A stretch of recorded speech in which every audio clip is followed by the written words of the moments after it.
Rejection is a common part of the human experience, and it happens to content creators a lot. Every content creator has stories of rejection. So in today's video, I'm going to talk to you guys about how you can deal with that rejection in a productive way that actually helps you come back bigger and badder and stronger than you were the last time, and that's coming right up.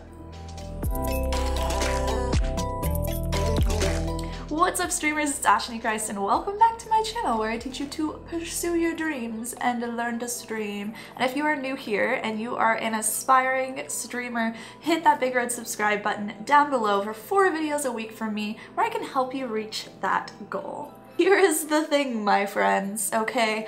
I've noticed that I put out a lot of great advice for streaming, but part of streaming is also growing as a person, and I'm severely lacking in videos that help people kind of grow their mindset and grow who they are just on the inside. I can teach you about social media strategy all day and night, but if you don't have inner confidence and inner drive and passion and ambition, you're not really gonna get anywhere with that information. Because having those things is so necessary to connect you to who you are and what drives you, so you can really dig in deep into that place of reassurance whenever times get really hard, right? And I feel like when times get hard, they can often get hard because of things like rejection. This might be rejection from a potential sponsor or affiliate. This might be rejection from somebody you wanted to collab with. This might actually just be rejection of your content in general. Maybe you've got trolls and haters that are starting to crop up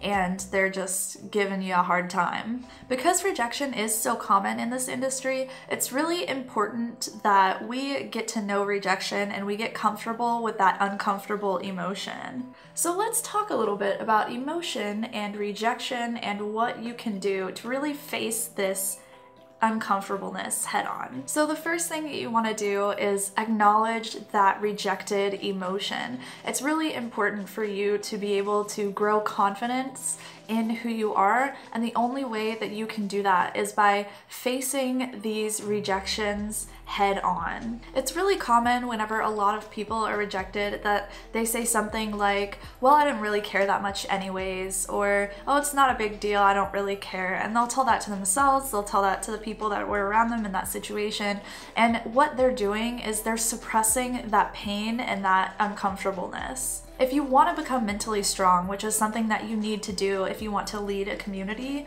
you need to get comfortable with those uncomfortable emotions, whether that's sadness, grief, or something like rejection. And so covering it up and suppressing it and denying it isn't letting you face that rejection head on, and then you're just suppressing it and you're not actually dealing with it, so you never really become mentally strong. So what you can do here is just take a second, acknowledge that it sucks, and then start doing the work of these next steps. So step 2 is that this is the way I like to view rejection actually, which is that it is evidence that you are pushing the limits. So you never really want to get inside of a comfort zone, right? You never, with content creation, want to feel like you are completely comfortable with what you're doing, because that means that you're not trying to break the mold. You're not trying anything unique. You're not trying to aspire to kind of change this industry and to change your content in a way that can really be successful for you. The only way for you to know that you are pushing yourself to the limits, that you are really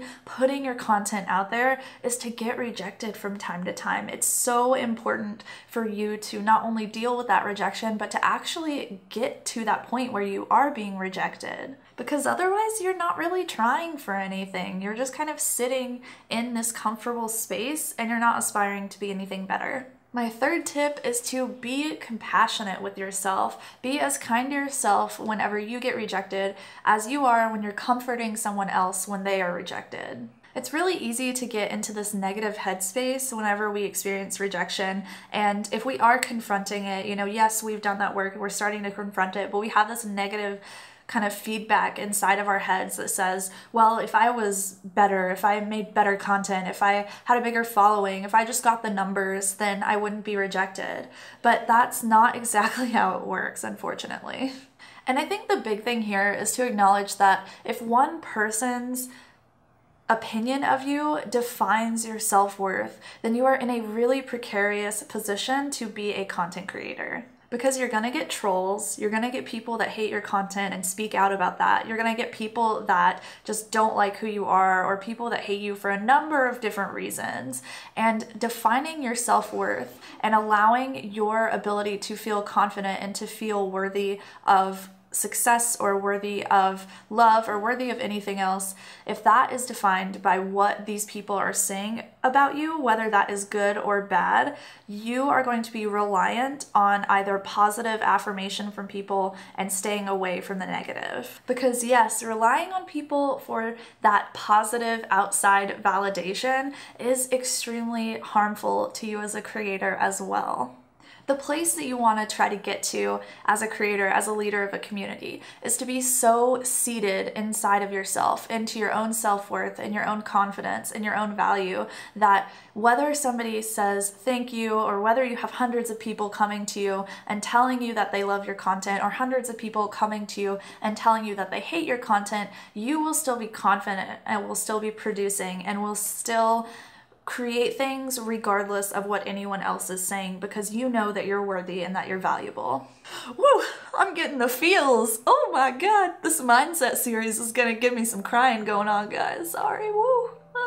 My fourth tip is to learn from it. So rejection is rarely a reflection of who you are. Rejection has nothing to do about your value as a person and whether or not you are actually worthy of receiving attention and love and success in content creator communities.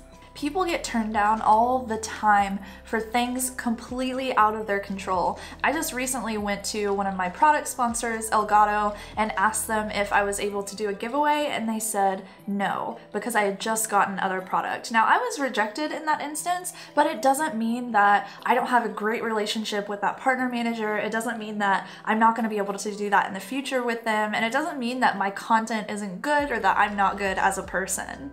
The reason that rejection happened is because they were only allotted a certain amount of product to work with each month, and they had already hit that quota. So more than likely, whenever you are rejected, something like that is happening too. Now, you can definitely be rejected because your numbers aren't what a company is looking for, and you aren't necessarily at the level where they feel comfortable investing in you.